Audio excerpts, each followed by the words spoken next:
If you want to get your business out there today, if you want to get people to know about you and your product, your service, your idea, whatever it is, there is no quicker way than the internet.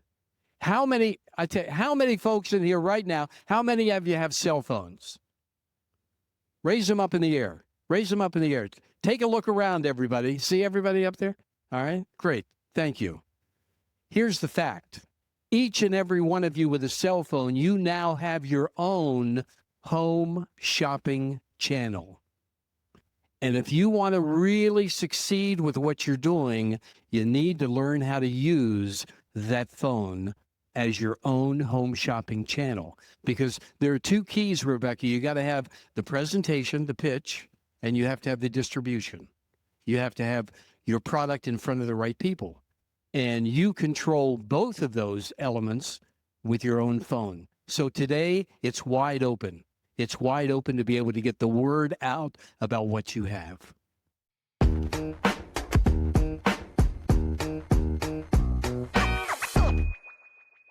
Welcome to this special episode of The In Factor. I'm your host, Dr. Rebecca White, and today we're bringing you a conversation recorded live at the Global CEO Conference in Tampa, Florida. This event brought together hundreds of students, educators, and entrepreneurs for several days of learning, inspiration, and connection. And we had the privilege of recording this podcast in front of a live audience. Our guest, the legendary Bob Circosta, is a pioneer in the world of home shopping and one of the most experienced and successful pitchmen in the world. I can tell you that the insights shared in this episode are timeless. We talked about Bob's journey from selling can openers on the radio to pitching at HSN to his recent debut as a clue on Jeopardy! Now, you're going to have to listen in to hear that story.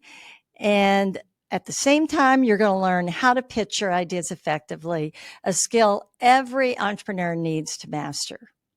At the end, we wrapped up with dynamic questions from students, and I think you're going to really enjoy hearing their smart, curious, and bold questions.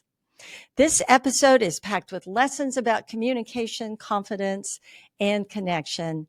And I think you're going to walk away with at least one new idea you can put into action right away. So whether you're tuning in from your car, your office, or even your dorm room, get ready to learn from one of the best in the business.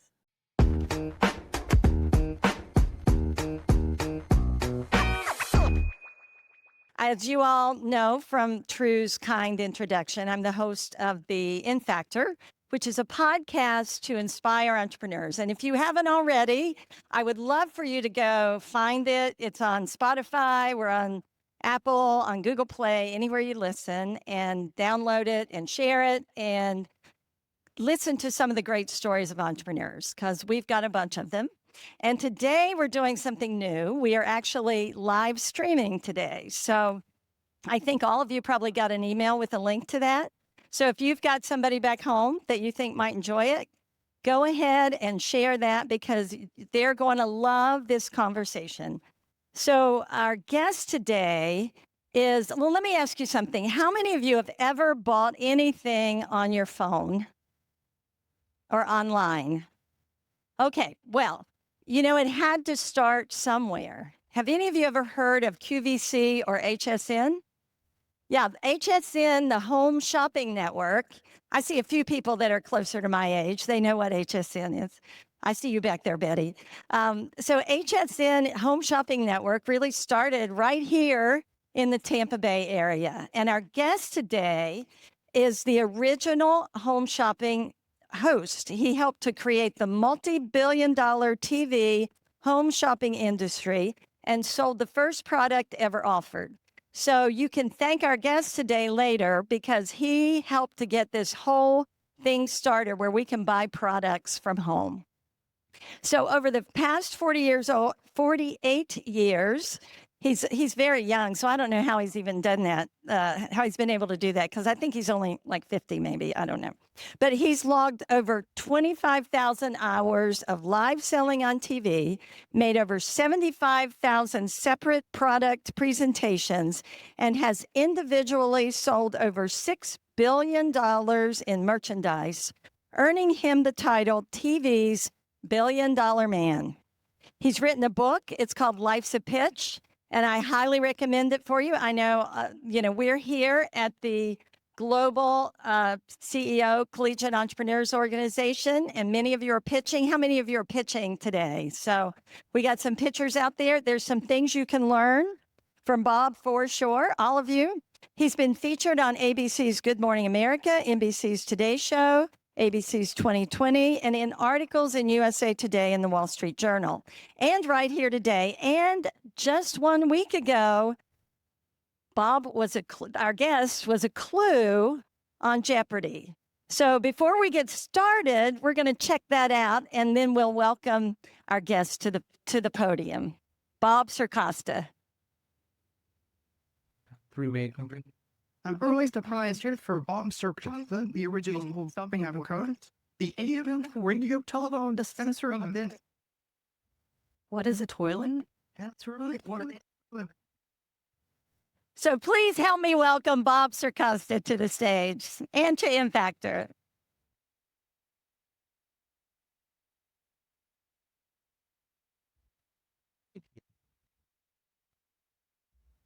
Thank you so much. Thank you. I appreciate that. Hi, Rebecca. Hi, everybody.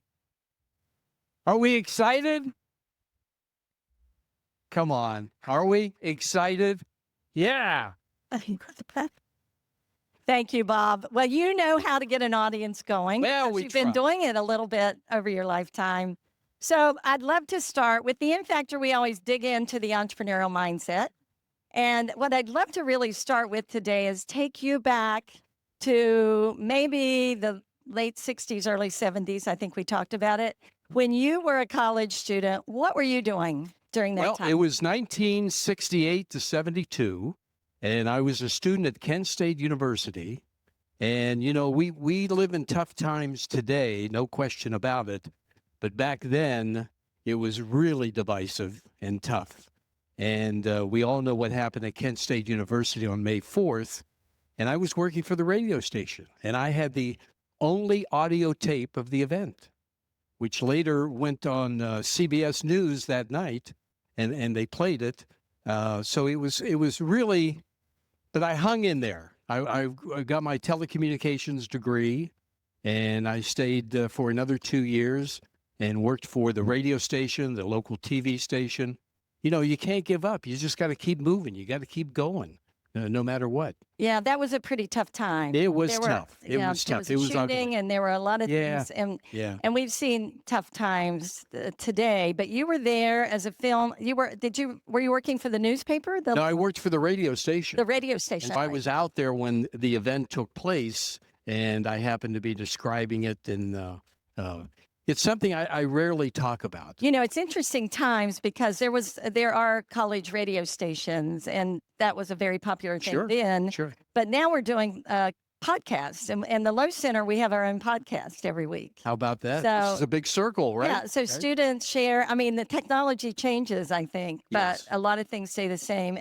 And so we have you to thank for our ability to buy things, because you kind of showed the way on that. So you started on the radio with that. Right. A lot of people today, when they think of the TV shopping industry, it actually started on a very small radio station in Clearwater, Florida, about 15 miles from here. And a lot of people are surprised to find out it actually started on the radio and not on TV. Now, this was a very small... This was the world's worst radio station, okay?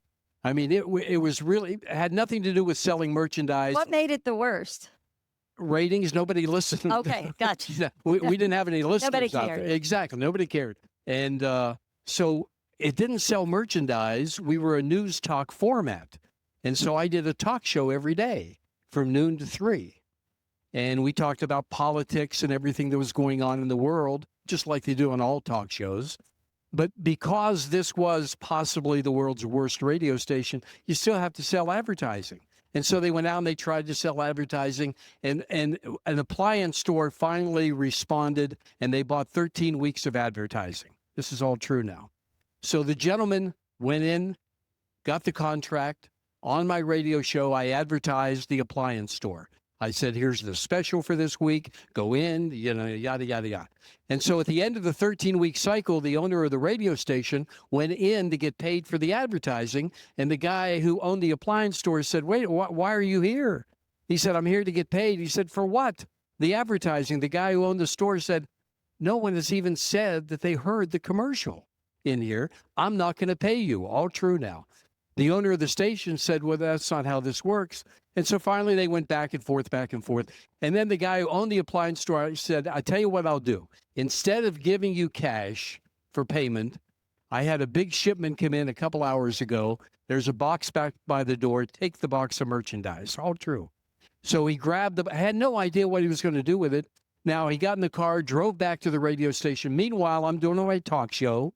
And I'm talking about politics. And every hour of my talk show, there was like a little break, news break. And so here I am in a booth, taking a break, having a cup of coffee, and in walked the owner of the radio station. And his name was Bud Paxson, and he was 6'7". So when he came in a room, you knew he was in that room. And so he's holding in his hands an electric can opener. Now, this is 1977. You guys weren't even born yet, all right? 1970. So this was an avocado green. Oh, no surprise. Oh, There had to be gold or green. Exactly. Avocado green electric can opener. And he looked at me and he said, Bob, when you come out of the news, I want you to sell this can opener. And I looked at him like he had three heads. I said, you want me to what? He said, I want you to sell this can opener. And I remember saying, I'm a newsman. I have morals and ethics. I don't want to sell something. And then he said, I'll give you a bucket can opener. And I said, well, that looks pretty good after all. It's not bad. And so I came on after the news and I said, we'll get back to the topic in a moment, but you'll never believe what happened during the break. I recounted the whole story. I started describing the can opener, $9.95. It was from the Rival Corporation. I said, come on down to the studio. If you call me up right now, call me up, come down to the studio, pay for it, it's yours. And pretty soon the phone lines started to light up. In fact, I didn't know what those lights were because nobody had ever called me before on the show. And so we sold 112 electric can openers. That first day? And that was August 28th, 1977. And that was the beginning. Rebecca, that's how it all started. That's amazing. Yeah, home shopping. And the motivation, they gave you a little incentive and you were like, I'm going to learn to sell. The motivation was getting a paycheck. Getting a paycheck. That's exactly. That's the motivation. Yeah. But you had never had any training for selling or pitching. No. I was local news. I did local weather. I was a newsman. I had nothing to do with selling. What do you think? What do you think worked in your message that first time? If you look back at that. Well, it was such a low price, and people were taken back by it. I don't think they expected it. And I didn't really say that much about it. So it was a surprise. So the surprise element, does that matter in a pitch? Yeah, it really does to a point. I mean, you have to, it's okay to have a surprise element if you also have a comfort level along the way. What do you mean by that? Well, you have to, whoever you're selling to, whether it be through a camera on your phone, whether it be face to face, it doesn't matter. You have to create a comfort level. They have to be comfortable with you. So is that like trust? I have to trust. Oh, sure. Trust, credibility. They have to have a reason to listen to you, a reason to want to listen to you. But there may be folks here today thinking, okay, well, I understand the story and everything, but what does that have to do with me? All right. And the hottest thing out there, if you want to get your business out there today, if you want to get people to know about you and your product, your service, your idea, whatever it is, there is no quicker way than the internet. How many folks in here right now, how many of you have cell phones? Raise them up in the air. Raise them up in the air. Take a look around, everybody. See everybody up there? All right, great. Thank you. Here's the fact. Each and every one of you with a cell phone, you now have your own home shopping channel. And if you want to really succeed with what you're doing, you need to learn how to use that phone as your own home shopping channel. Because there are two keys, Rebecca. You got to have the presentation, the pitch, and you have to have the distribution. You have to have your product in front of the right people. And you control both of those elements with your own phone. So today, it's wide open. It's wide open to be able to get the word out about what you have.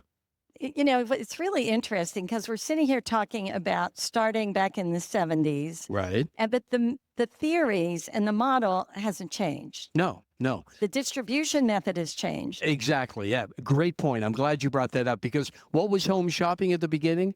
It was a camera, it was a product, and it was a person. If you're on TikTok Shop or any other platform today, what is it? It's a camera, a product, and a person. It's the same dynamic. That's why you really need to understand, how do I maximize that? How do I make that work for me? Because we all need to get out there. I mean, if you're not out there, if you don't have the exposure, if people don't know about your product, your service, your business, if they don't know, you're not building a brand, you're building a secret. No, and that's not going to get you where you need to go. So you need to get out there. So if we look back at your experience with radio and then Sure. TV and now the internet, I think, you know, you pointed out that you've got to have a product. Yes. And so we can talk about that in a few minutes. And Okay. you've got to have your pitch and you've got to have a distribution. How do you separate yourself from everything else out there? I mean, if you look back at the radio and the TV, I mean, all of those had the same problem. There's this problem of how do you differentiate yourself? Well, there are 5 keys to creating a pitch. There are 5 keys. And one of them happens to be what I call your POD, which stands for point of difference. Okay. What makes what you have different than anything else out there in the marketplace? And you've got to be able to communicate that effectively to the other person, or they're just going to go away. Now, is that the characteristics of your product, or is that the benefits to the customers, or is it a combination of? It's a combination, but it's really the uniqueness of your product. Okay. The uniqueness of your product or the service. Maybe you're just offering a service. Maybe you don't have a tangible product. You're offering a service. You have to look at that service as an actual product. And when you do that, you have to communicate the uniqueness of what you have. What makes it special? Well, what separates it from everything else in the marketplace? So let's take you back to can openers or Okay. toilet paper, which evidently you sold as well. How do you differentiate products that are, at least from a features perspective, maybe not that different? Okay. You want to go over how do you create the pitch? Sure. Let's do that Let's do it first. because it'll answer your question. Okay. Perfect. This is how you create a pitch for any product, any service, whether you're looking into a camera, whether you're looking into somebody's eyes, face to face. You create the pitch. So here's what I want you to all to imagine. Imagine a blank sheet of paper. And over on the left-hand side of that sheet of paper at the very top, you write the word features. And on the right, the right-hand side, you write the word benefits, okay? So we're going to come back to that piece of paper in a moment, but the first thing you need to understand in creating a pitch is you have to do what I call the grabber. You have to get their attention. You have to create that comfort level that we talked about. So they have to trust you and they have to be paying attention to you. Yeah. And, if I'm talking about let's say a skincare item, and I would start by saying, how would you like to look 10 years younger? Well, who wouldn't like that? I'd Right? love it. Yeah. I mean, everybody wants that, right? So anyhow, you create that comfort level that you have to begin with. Okay. So that's the grabber. Then you have the problem solution. Problem solution, is something that's been used for years and years. But here's the challenge with problem solution. Everybody talks about what they have as a solution to everything. What we don't talk about enough is what's the problem. And think about it this way. If I don't think I have the problem, then why do I need your solution? Right? So you do the grabber, you do the problem solution by talking about the problem more than the solution. Then you come in with that pod that I talked about, the point of difference, what's unique about what you have, what separates it in the marketplace. Then you do I'm going to give you 5 letters that are magic, that'll make it work every single time. In fact, if you try to mess this up, you can't mess it up. There is no way. Did I build it up enough? Okay, I just wanted to make sure. All right. So here, there are 5 letters. It's WSGAT. WSGAT. I call it WSGAT. WSGAT. Okay, and we got to know what that is. All right. Now, let me take you back to that blank sheet of paper. Upper left-hand side of the paper, you have the word features. Upper right-hand side of the paper, you have the word benefits. Down the middle, you put those 5 letters. WSGAT, WSGAT, WSGAT, WSGAT. And those 5 letters, I'll tell you about them in a moment. Now you want to go over to Build suspense somewhere along the way. I want to go over to the feature column on the left-hand side. You now list features about your product, your service, your business, your idea. A feature is something that will not change, no matter what. A feature is a fact. It's a fact, about what it is you have. So now you list a whole bunch of features on the left-hand side. Then in the middle are those 5 letters. What are those 5 letters again? WSGAT.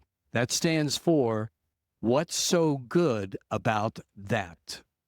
Every time you ask that question of a feature, you're guaranteed to come up with an emotionally based benefit, which is on the right-hand side of that piece of paper. And when you fill out the right-hand side, that's 95% of your pitch. 95% of what you're going to say about what you have is on the right-hand side. See, too many people spend too much time on features. Features tell, benefits sell. So the WSGAT is nothing more, nothing less than a triggering mechanism to get you from what you already know about your product to where you need to be the benefit. So to turn that feature into a benefit. Yes, that's what makes the sale. It's interesting because I've seen a lot. You've worked with a lot of inventors. I know that a ton of them come through, and they are so in love with that product that they hate it. And so sometimes we're too close to it to really be able to get into our customers' minds. So how did you get feedback, or how do they get feedback from their audience? How can they learn to do a better job with WSGAT? If you employ that WSGAT all the time, you'll only be on the feature side of it about 5% of the time. You'll be all benefits. So you're talking to your customers or prospective customers. That's why they buy. People buy because of benefits. They don't buy because of features. And it's very easy to get hung up because you want them to know that you know a lot about what you have. So but they're not thinking that way. They're taking it in on a different level. They're taking it in on an emotional level. If you're giving it out on a factual level, you're not connecting. So there's no connection. Why do emotions matter? You mentioned emotion. Emotion is key. Emotion is key, all right? I always say that no one ever bought anything from Home Shopping that truly needs it. If you think about it, that's true, right? Yeah. All right? Yeah. But you create the need. So when you're talking to somebody about your business, what you have, they don't really need what you have. They're not thinking the same way you are, all right? They really don't care about the struggles that you've been through. They don't care about the problems that you've encountered. What they care about is what you have, how it's going to help them, how it's going to change their lives, how it's going to transform what they do, how it's going to make easier what they do. 15% of the entire buying pattern is determined by the buyer's past history. 85% of that same buying pattern is determined by the anticipated future. What will this product do for me? How will it make my life easier? That's what they're thinking when you're talking to them about what you have. So that is the power of the WSGAT. It puts you exactly where you need to be. And I've been doing it for so long that little voice is automatic in my head. Every time I talk about a feature, a fact about what I have, I'm saying, and I have that little voice going, well, what's so good about that? And I'm answering it. Okay? I'm answering it. This has a plastic bottle. That's a fact. That's something about this bottle of water that's never going to change. It's plastic. Tough to determine what's so good about that because of everything that's in the news with BPAs and all of that. But it's convenient to carry. It's easy to drink out of, and that's what people care about. They care about benefits. That's the key. If you can get the benefits, and WSGAT is guaranteed to get you there every single time, again, you can't mess it up. So I'm guessing you didn't Okay. have WSGAT when you sold can openers. So you've learned this and developed this over time. You know how I learned it? Yeah, let's see. We had celebrities starting in the late 1980s. We had celebrities that would come in and sell a product on the air. Well, celebrities have been trained that they are the product.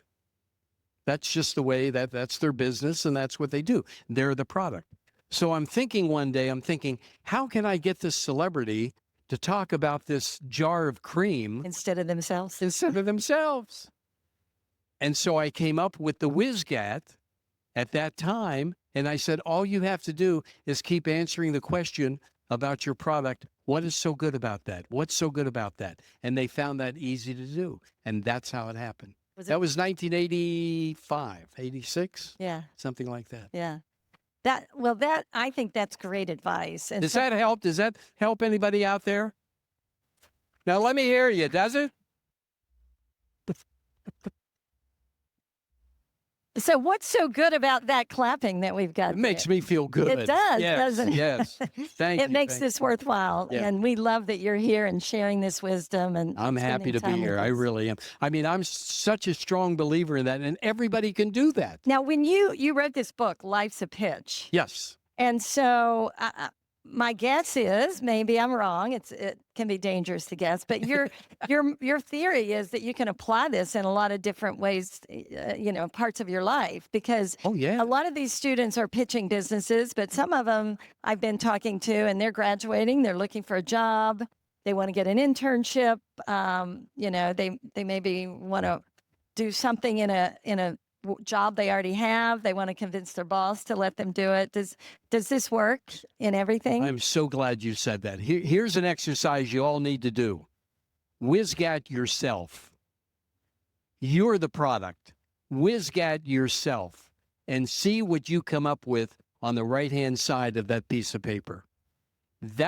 Because when you go in for that job, when you go in for that position, you are selling yourself. You are selling your ability to help that organization. They don't really, I don't want to, they're not that interested in the facts. They're interested in how can you help them? How can you make their business a success? And that's, again, what the WSGAT forces you to think from their perspective, not from your perspective. I think it's very empowering in so many ways. I was just talking to somebody earlier about public speaking. Yes. And I used to be very nervous about public speaking until I had a bit of a mental switch. And I said, it's not about me. Right. And how I look to the audience or what they're thinking of me. It's what do they need? Right. And when I stopped thinking about myself and focused on the audience and what they needed, it made it so much easier. But that sums up WSGAT. It does. That's what WSGAT is all about. It's focusing on the other person. Which means you need to know your audience, right? Yes, you need to know your audience. You need to know, and I kind of tailor make everything to the audience. Yeah. Yeah. And we talked about that actually before we started. We talked about interacting with the audience. Yeah, yeah. Because you asked me that. You said, can we sort of play to the audience? So let me ask you a question. I know everything you've sold hasn't been, it's been challenging at times. So I've got to ask you. Oh boy, here it comes. Here it comes. Like, what's the hardest thing that you ever had to sell, and what made it so hard? Well, And how did you get around the challenge? coincidentally, it was the product that they used me as a clue on Jeopardy. The toilet paper. It was this was before cell phones. Yes, there was a time that cell phones were not around. We didn't have cell phones. And so the product that I saw before I went on the air that day was an AM, FM telephone toilet paper dispenser. And I said, how the heck am I going to sell this? Now, wait a minute. An AM, FM radio telephone toilet paper dispenser. So when you're in the toilet on your dispenser, you can talk on the phone and listen to the radio? So I simply went on and said, how many times has a call come in and you just couldn't answer it? You weren't in a position to do so. You'll never miss another call, right? You'll never miss another opportunity. And it just kind of, it went from there. We sold about 8,000 of them in less than 10 minutes. It's crazy, just crazy. That one needs to go in the museum. I Yeah. see now why they put that on Jeopardy. Yeah, they read an article where I had talked about that particular product. Yeah. That's how that all came about. Yeah, And then that's they great. called me. Yeah. So let's talk a little bit about confidence. And, Sure. we talked about how it makes it easier when you turn it around and focus on the need.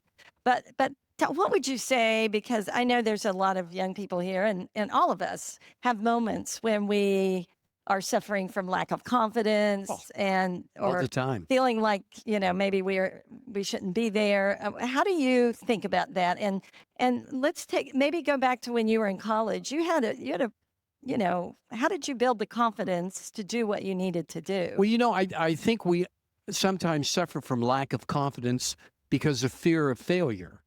Okay. And that's not really the entrepreneurial mindset. The entrepreneurial mindset is not that you're going to be fearless, but you're going to use that fear. And if you use that fear, because something that will give you confidence right away is to do it, is to take action. Stop thinking about it. You want to think about it to a point, but you don't want to overthink it, because that little voice will come in your mind, and instead of having one reason why it would work, you're going to come up with tons of reasons why it won't work. And you don't want to listen to that little voice. Just do it. Just do it. Action, reaction always happens. It may not be the reaction you're looking for, but you'll get a reaction, and then you pivot and you go from there. So, do you practice? Do you recommend practicing before pitching? Oh, sure. Oh, all the time. And how can students build confidence in their pitch? I mean, to this day, I practice before I'm going on the air. I'll write the pitch. I'll use the WSGAT every single time. And so then I'll come up with my pitch. And then I'll know what it is. Then I'll record it. And I'm a strong believer in recording your pitches. Just just turn your phone on and just say, and then play it back. You will hear it differently than when you did it. You will hear it differently. You'll hear it as if somebody is listening to you. And that's really the case in reality.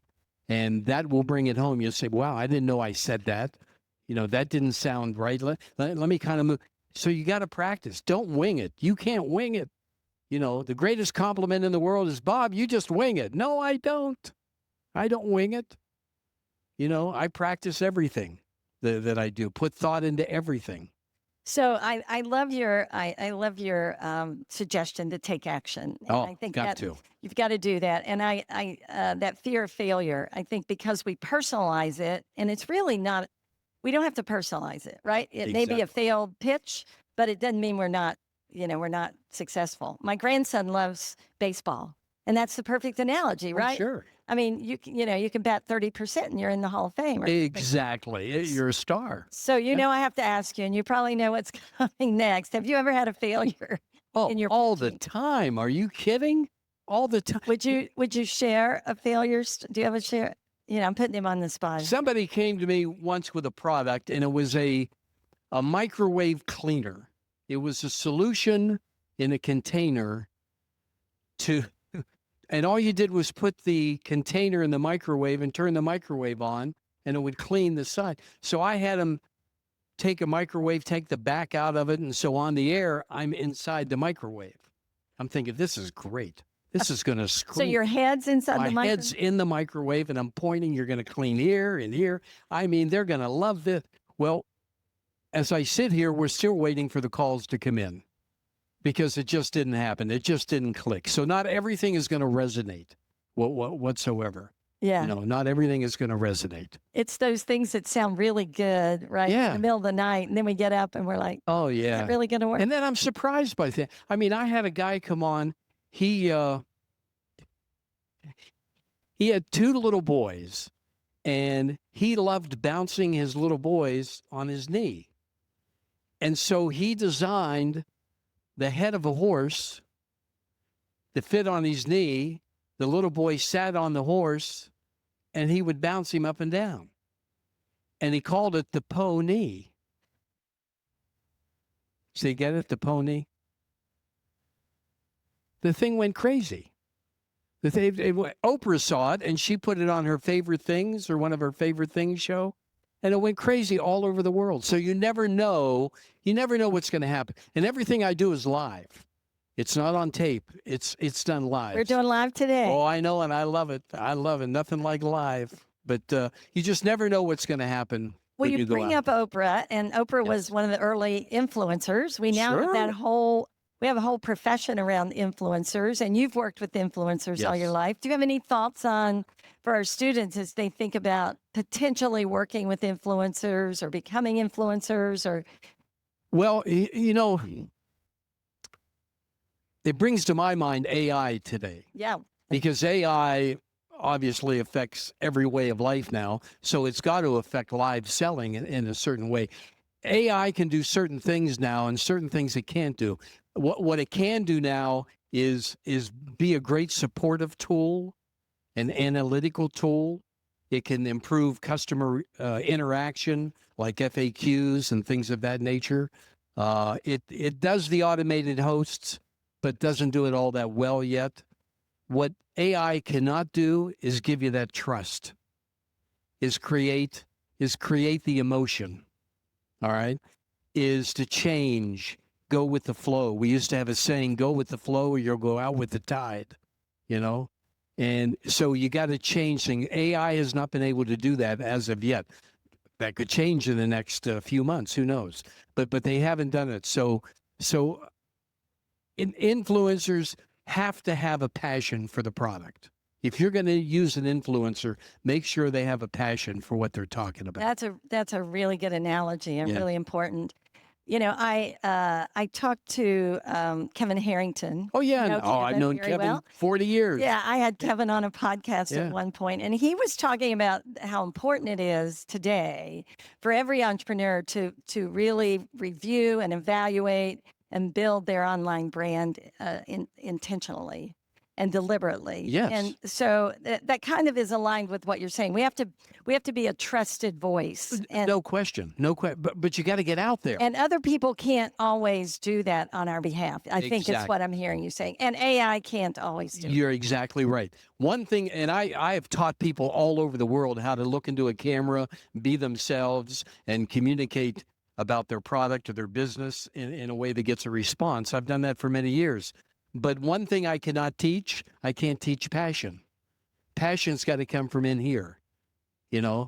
and you cannot teach passion. You can teach technique, you can teach all those other things, but you cannot teach a passion whatsoever. Yeah, I love everything that you've done, Bob, and you've been so successful and so generous in giving back. But what are your habits? Do you have any habits or routines or anything Sure. that you might share that have really kept you motivated and going and succeeding and moving on this path? Yeah, you're not talking about my golf game, right? Not Okay, at all. okay. Anything you want to talk about? Because that's downhill for sure. Whenever I'm approaching any type of a project or anything like that, I like to follow 3 specific steps. First of all, you got to have consistency. All right. You got to show up every single day. An entrepreneur is not a part-time job. You've got to be there every day. So you have to have the consistency. And once you have the consistency, then I try to have focus. Focus on what I'm doing. And it's not easy to be focused. It takes discipline. That's true. Yeah, and discipline is challenging. I heard something years ago about discipline. I've never forgotten it. Somebody told me, they said, discipline weighs ounces. but regret weighs tons. And it's true. So discipline is not easy, but you got to have the discipline to create the focus. So once I'm consistently focused, then you got to take action. If I follow those 3 steps, I usually complete what I'm at. That's really good. Yeah. I think I love that, and I think the discipline point is a good one. I think sometimes we may shy away from structure and discipline, Sure. but that's what gives us freedom Oh, at the yeah. end of the day. Oh, yeah. And you know what? I mean, I talk about overthinking, and I do that too. I don't do it as much now as I used to, but don't overthink things. Just get out there and do it. All right? It's never going to be exactly the way you think it's going to be. It's going to have little changes here and there, but that's okay. That's all right. That'll make it work. But don't overthink things. Just go do it. Take that action. How do you approach it when things don't work out the way you want? What do you? You just what do move do with on. that? You move on. So you take it. Okay, that didn't work. You try to learn something from it. Yeah, sure. You learn something from everything every day. It's a learning journey. There's no question. But you got to get out there. You have to. You know, I talked about it earlier. Nowadays it's so easy to get out there on social media. Yep. So simple. Nobody should ever say, well, nobody knows about my business or nobody knows about what I have. Because it's so you could tonight in your hotel room, you could make a video and put it out there and people would start to know about what you're doing. Ted Turner, who created CNN, and he revolutionized broadcasting back in the 80s. He had a famous saying about getting out there. He said, early to bed, early to rise, work like hell, and advertise. All right? And it's true. You have to you got to tell people who you are, what you have, and how you're going to help them. Just use the WSGAT. And every time you're out there, remember you're building your brand. Every time. But if So- you're not out there, you're not. You're not. That's right. Right. You got to get out there, but you got to be intentional about how you're building. your brand. Exactly. So I could talk to you for hours, Oh. but I don't think they're going to allow us to do that. I have one more question, then we're going to open it up. And get some from Oh, the we're going to audience. take questions? We're going to take some Oh, I questions. love it. But I want to ask you one more. Sure. And I always end every podcast with this question. What's one piece of advice that you would give to an aspiring entrepreneur? You've already given us a ton of great insight, but if you had just had one, what would it be? Boy, there'd be so many. You know, one could be take action. One could be don't be afraid to ask for help. You know, that could be one. I don't know. I just happen to think that we have enough people in this world today that play it safe. And I think we need changers and doers and thinkers and creators. That's what we need. We need the people in this room. We need the people listening to this podcast. That's what we need. But you have to understand that entrepreneurship is not about having all the right answers. A lot of people think, well, I don't have the answer. I don't know how to do this. Forget about the how. Focus on that why. Why do you want to do it? The how will work out. But entrepreneurship is not about having all the answers. It's about being brave enough to ask the right questions. Then you got to follow it up with persistence to get the right answers. So I guess my advice would be do it. Yeah. Just take action, do it, and don't let others determine anything about you. Don't wait for everything to be perfect. Don't wait for everybody to agree on what you think and how you feel. Just go.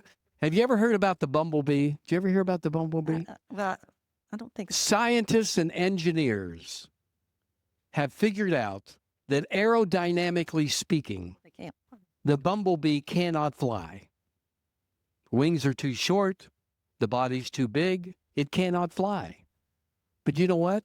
Nobody ever told the bumblebee.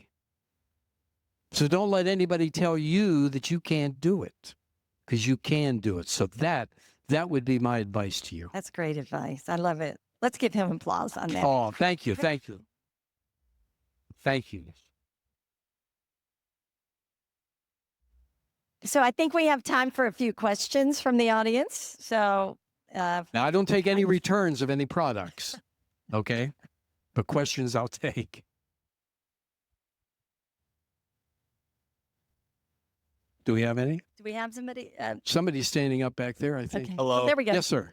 Hi. Hi. My name is James Joffe, and I actually owe you a lot because I'm able to make a living making ads for other companies. I'm a UGC creator and also a golf content creator, so maybe that's something we can talk about with your game in the future. But so I'm very good at selling other people's products.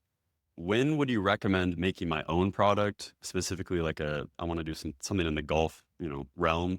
Would you recommend selling other people's products or making my own? Did you ever, try to make your own products and how to? Yeah, I did. I made, I came up with this product, went through the prototype, had it manufactured.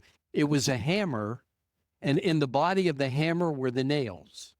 And when you thrust the hammer forward, the nail automatically came out. The only thing I didn't get was the protection, the legal copyright, and somebody stole it. So it cost me about $270,000. But hey, what the heck? Life is short. I would say you need to do your product as soon as you want to. As soon as you feel it in here, do it. Don't wait. Don't wait. It's great you're doing other people's products. That's wonderful. But use the WSGAT for you and make it work, okay? Thank you. You're welcome. I see somebody. Hi, Bob. Can you see? I can't see that well.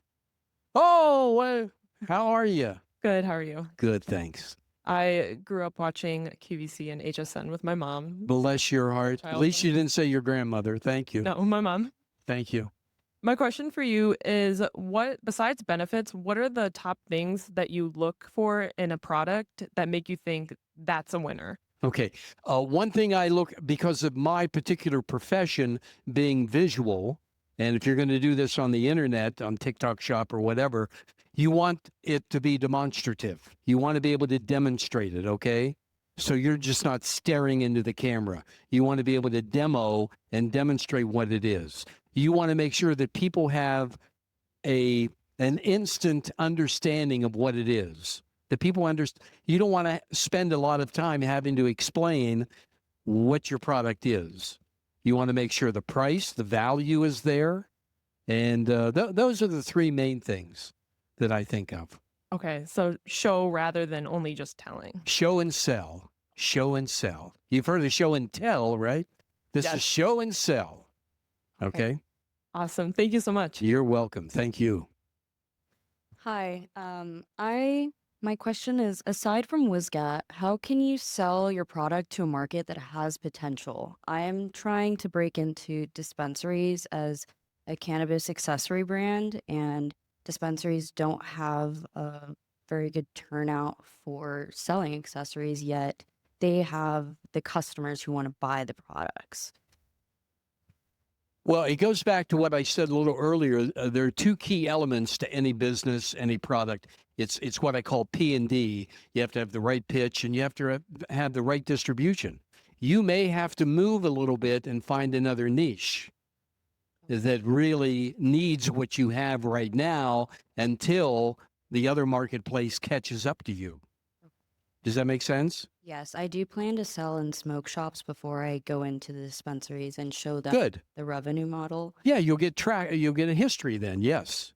And that could go a long way in changing their mindset. There is a timing element, right? There's a timing element. Oh, no question. so no question, yes. Sometimes that matters. Yeah. Absolutely. Thank you so much. Okay, you're welcome. Hi, my name is Tim Seifert, and Hey, thank you Tim. for spending your time with us today. My pleasure. My question is, what do you think the next evolution of shopping for us is going to be? I think it's already happening. I think it's social selling. Gary, how many people follow Gary V? Okay. And he says it's the hottest thing out there. If you want to make a lot of money right away, get involved in social selling. Now, we were doing social selling back in the 1980s. We didn't know it, but it was social selling. And that's where the shopping channels are going to. They're gravitating towards TikTok Shop and various other platforms. That's where they're going right now. And they're using AI in which to do that a little bit. So I think that's where it's going. It's not staying on TV. That's for darn sure. Does that help? Hey Bob, hi Ms. White. So I feel like today we've learned, and so many great speakers and panels here at the CEO event today. And I was talking to Ms. White earlier, and she was even like, I learned something new every day, which I love. I totally agree with that. But Bob, I'm interested in you and your interests. So like, what throughout your life, and what's something that's kept you, like, kept the chip on, like, not how to put it. What's something that kept you on track? One interest or hobby outside of family? Something you love doing? I'm interested in you. Why are you interested in me? I'm not really sure. Maybe. Well, I think that's today. Everybody wants to, there's a bit more intimacy Yeah. and vulnerability. They Yeah. want to know who we are. I mean, I have a deep faith, and I think that resonates, and it has seen me through some tough times. We all face tough times. We all face times that we wish we didn't have to, but we got to pursue and we got to get through. Same thing in the entrepreneurial journey. You're going to hit tough times. You're going to hear no a heck of a lot more than yes. But the thing is, if you hear yes one time, it could change everything. Just one time. So I really don't know a great answer to your question other than I've always had the ability to keep moving forward, no matter what. No matter what the adversity, I've been able to move forward. When I looked at that can opener at the beginning, do you think I was excited? No. I said, what the heck is this? I'm selling a can opener? I'm a newsman. I had 4 years of college. And then the owner of the station wanted us all to have nicknames. We had Bargain Barbara, Peddlin' Peg, Bubblin' Bobby. I went in one day, and the owner of the station said, Bob, come on in here. And I went into his office. He says, I've got it. I said, what? He said, I've got your name. He said, from now on, you're going to be known as Marshall Bob, shooting down high prices. I said, are you kidding me? 4 years of college, and I'm Marshall Bob? This was not a good day. But you got to keep going. You got to keep going through. And I've always had the ability. I think I got that from my father because he was an entrepreneur and he was always able to survive. There is a lot of research that optimism is an incredible. I'm a very optimistic person. Yeah, it's an incredibly helpful aspect of attribute for entrepreneurs. Yeah. Okay, one more thing then. Do you think you were born with the innate ability to speak, or is that something that you developed? No, I learned it. There's no question.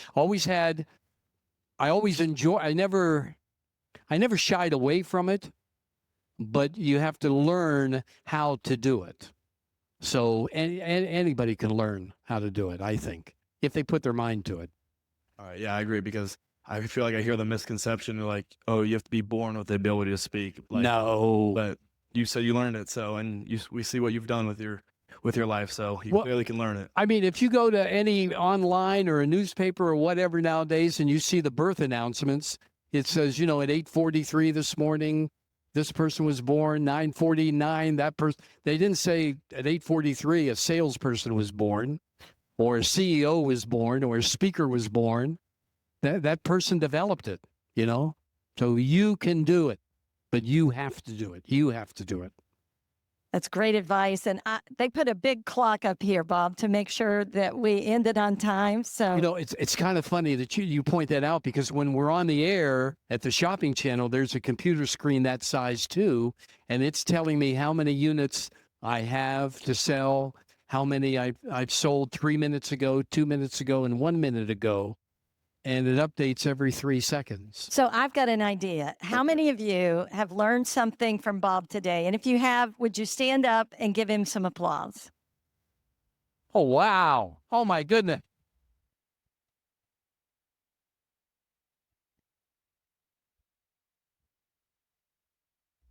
About this. Thank you so much. So there's your feedback today. Thank you, Bob. Thank you. Really appreciate it. It's been wonderful. Thanks, Rebecca. It's been Always fun a for pleasure me. to be. Thank you for being on the In Factor. Thank all of you for joining us on the In Factor, and get out there and do something, right? Do Make it. a difference. Be transformational. Thank you.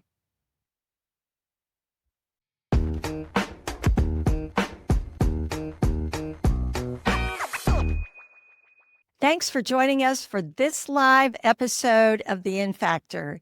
If you enjoyed today's conversation, share it with someone who could use a boost of inspiration or a crash course in the art of pitching. And don't forget to follow the show, connect with me on LinkedIn or Instagram, and check out my website at Dr. Rebecca White. That's drrebeccawhite.com for more tools, books, and upcoming resources. And as a reminder, if you've been listening, you know we've got something exciting coming soon. The EI Lab is an immersive learning experience built around stories and strategies of hundreds of entrepreneurs. Stay tuned. It's a game changer and will help you build your entrepreneurial intelligence. You can find it on my website. And again, that's Dr. Rebecca White, drrebeccawhite.com. Until next time, keep showing up, speaking up, and believing in what you're building. This is the In Factor.